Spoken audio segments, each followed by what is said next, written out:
preach. One of my dreams is learning how to preach, but I'm probably not going to happen right away.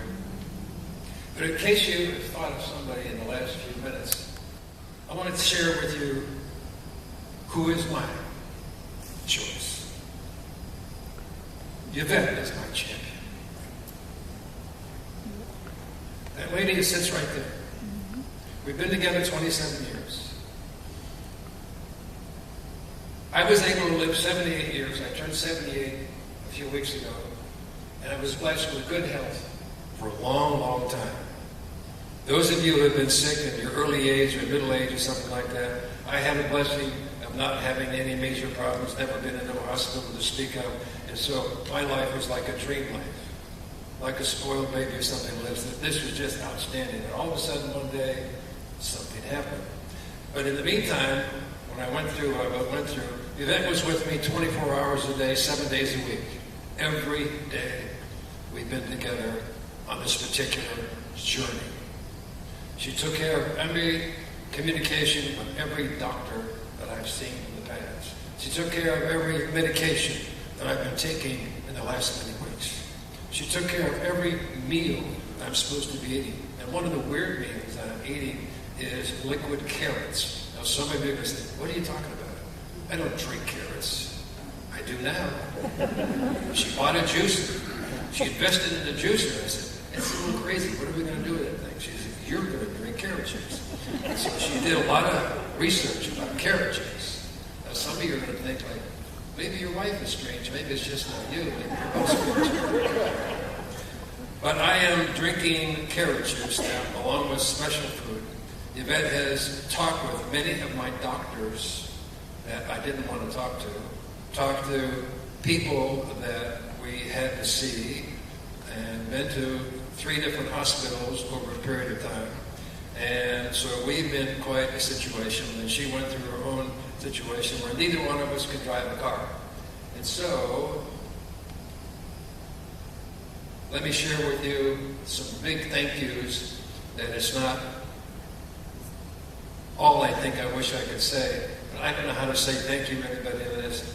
Many people on the North Star staff blessed us in meetings from the staff people. They invited us in and put touching hands on us and prayed for myself and Yvette at the same time. We have a men's Bible study that I have the opportunity to attend on Wednesdays, and many of those guys that are here tonight have worked around my home and our home, taking care of the yard, taking care of the grass, taking care of a weed whacker. Some of us don't know what a weed whacker is. Most guys do. Pulling weeds and coming week after week after week. And we also have one particular guy who has a funny name, but I can't mention his name in public, but he also digs holes for plants. He does wear a green shirt over there someplace. Oh, sorry about that. Then Yvette's Bible study group. For you ladies who I've got the chance to meet and know, some of you hug me and I get a chance to hug some of you back. I've also driven me and Yvette to the hospital numerous times. We had situations where we couldn't drive a car, and Yvette would make a quick phone call and say, hey, guess what? We need help. And help came right away and took me to the hospital and took me to a doctor's offices many times. In fact, there's a lady that sits over here very close who's almost like a medical knowledgeable person, and she had conversations with me and with Yvette and the doctors. We talked about technical things with regards to a pancreas and other little things that I guess I have in my body someplace.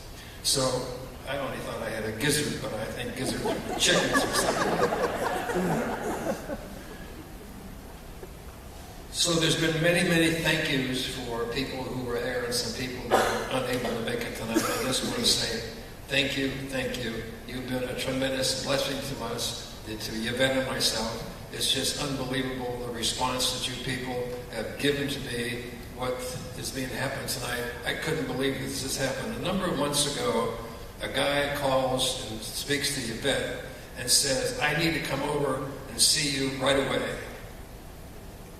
And Yvette says, well, what's this all about? She says, I need to come and see you right away. And I laying in bed. This is a few months ago. That's all I did for a long time, was lay in bed, watch TV. I've seen more old TV programs than you guys can even remember. But anyhow, this after that. So he shows up, brings his girlfriend, actually his wife. And he came up to the bedroom, held my hand. He says, I just want to tell you something. You've been nominated to be part of the HOG group. And I started to cry. Thank you, David. And because of that, and his influence, and Bob's influence, I'm here tonight.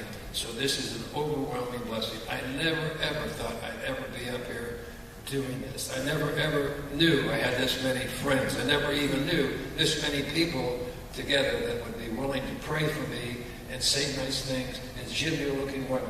I looked in the mirror a couple of months ago. It scared me, so I decided not to look in the mirror for a while until I gained some weight back. So thank you for all of your people that if I've never had a chance to meet personally, but you were kind enough to come, I can only say thank you for coming here tonight. This is really a blessing to me, but I do want to say something else before I say good night. So anyhow, Yvette, you've been my champion for a long time. Sometimes I don't say things the way I should, as I've been corrected with my speech capabilities. I'm a little edgy around the edge, and now I've got able to eat good food together, so I don't complain so much. An interesting fact that this lady here was kind enough to be very descriptive about my situation. The one thing that is really spooky about this, and I was at a doctor's office yesterday, and I asked this doctor the same thing. Why is it so many people who get pancreatic cancer don't make it? The reality is, most people don't know they have pancreatic cancer because it doesn't bother them very much until it turns into stage 2 or stage 3. And if it's into stage 4, 80% of the people that get that kind of sickness never survive. Now you think to yourself, whoa, that's a big number. Well, I didn't make it up. It happens to be things I've read in the paper since the situation. So it's a serious kind of thing. And unfortunately, some people don't even know they got it. My fortune was I got sick to begin with, went to a couple of doctors. They gave me some things to do, and then there's more details in that. But fortunately, I got to a doctor early, and the early said, when he told me, oh, by the way, I hate to tell you this, but you have pancreatic cancer. And I said, ooh, what does that mean? He said, well, you have cancer in your pancreas. I wasn't even sure I had one of those things. But anyhow, I said, now what do we do? He says, here's the deal, what you're going to do. You're going to have a month of chemo. I said, what is chemo? I've heard of it. I don't really know what it is, what it does. I know somebody knows a lot about it. And then after that month, you're going to have radiation. And then that's another month of that. And then in September, we're going to operate on you. I said, oh, this is exciting. But the resultant fact of that situation was I only had one chemo treatment, and the doctor scheduled me to be operated on in June.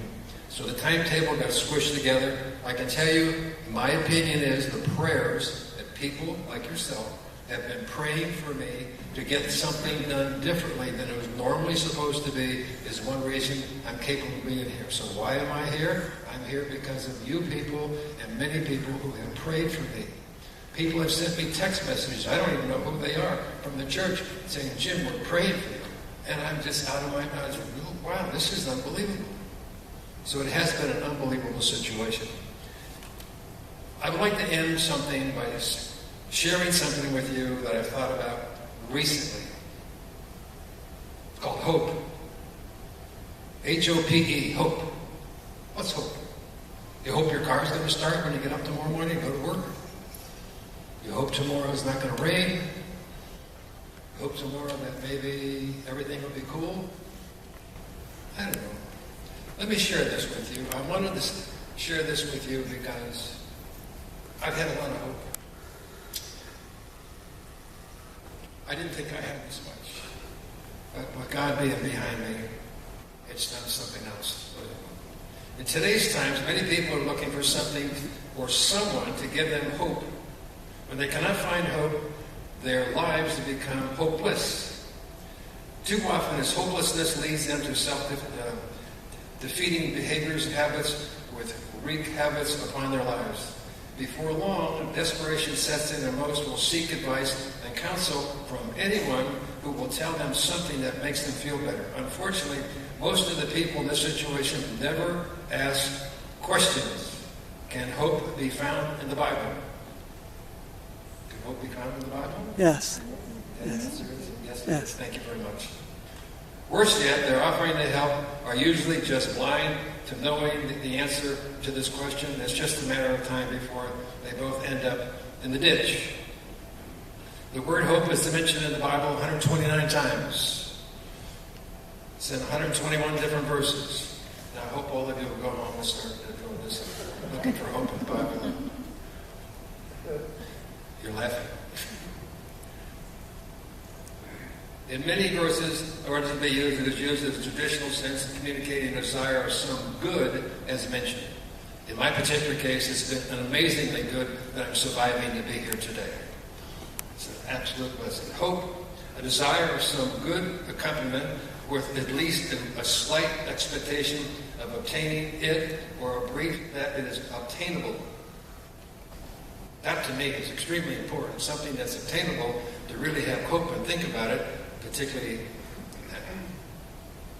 hope differs from a wish and desire in this, that it implies some expectation of obtaining the good desire or the possibility of possessing it. Hope therefore always gives pleasure or joy, whereas wish and desire may produce or be accompanied with pain and anxiety. Confidence in the future event, the highest degree of well-funded expectation of good hope is one.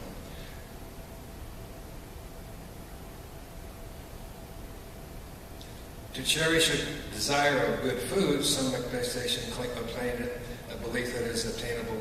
Hope for good success. I have hope for great success, and I have gotten it. Thank you for your prayers. Now, a little side note. My brother, whom I haven't seen in a while, and his lovely wife flew up just late last night to be here tonight. Especially they came in from South Florida. They got to the hotel room at 1:30 in the morning, and they came here tonight, and we're really happy to see it. Maybe if you get a chance, say hello to my brother Stanton and his wife. I'd appreciate it. Thank you for all of your prayers, for all your blessings.